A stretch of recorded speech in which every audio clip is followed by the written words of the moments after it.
Moin und willkommen zu diesem Video. Heute zeige ich euch, wie ihr Emojis in euren Servernamen machen könnt und wie ihr euren Servernamen farbig machen könnt.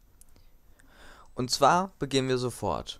Um den Namen mit Emojis voll zu machen, gehen wir hier erstmal auf unseren Hoster in die Einstellungen und dann brauchen wir jetzt Server Listing Project Name.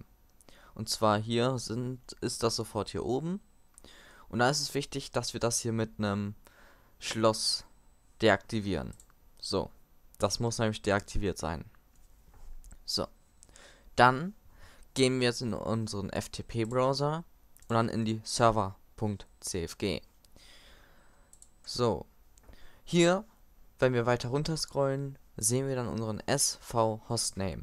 Das ist jetzt der Hostname von unserem Server. Um den jetzt farbig zu markieren, müssen wir aber immer noch eine Einstellung vornehmen.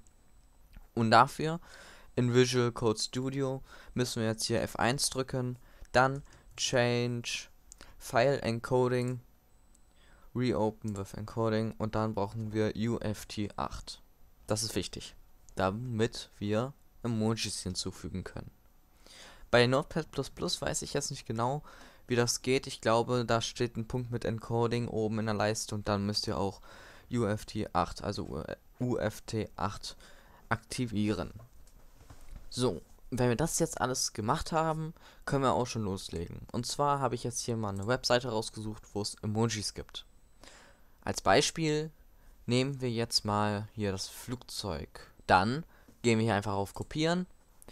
Die Webseite ist auch nochmal in der Videobeschreibung verlinkt, sowie Visual Code Studio und FileZilla. So, auf jeden Fall gehen wir dann hier auf Kopieren, dann gehen wir hier rein und jetzt, wo wir es hinhaben wollen, machen wir es mal hier hin, einfach STRG V.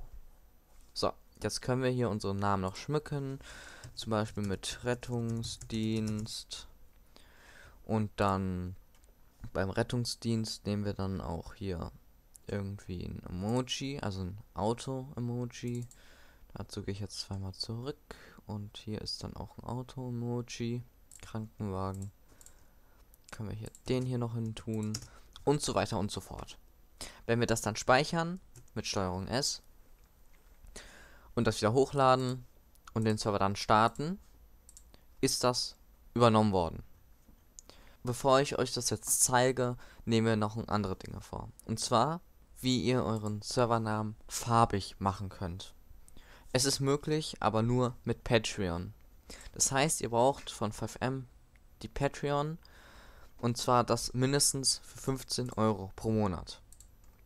Also das Argentinium Level.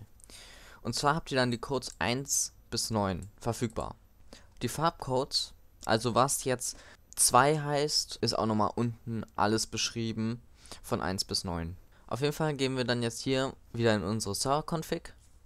Und jetzt gehen wir einfach hier hin und schreiben die Klammer. Diese Hochkant-Klammer.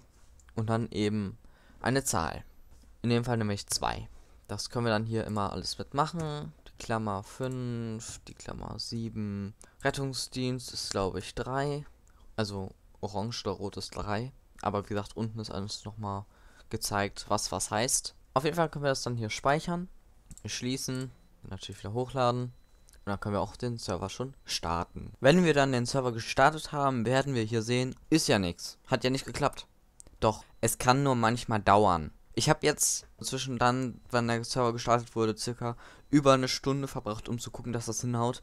Aber ihr seht, es ist immer noch nichts da. Es ist zwar immer noch drin in der Config und alles, aber es ist noch nicht da.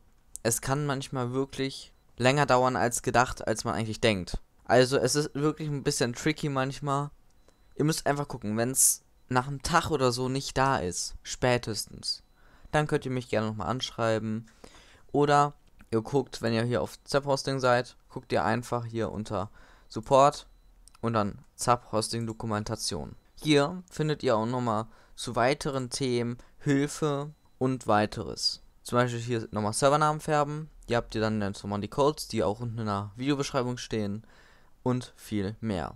Da steht nicht nur was für 5M drin, sondern auch für Minecraft, Arma 3, Ark, Eco, und zu vielen Spielen oder über Accounts oder so generell die ersten Schritte. Das war es jetzt auch von dem Video.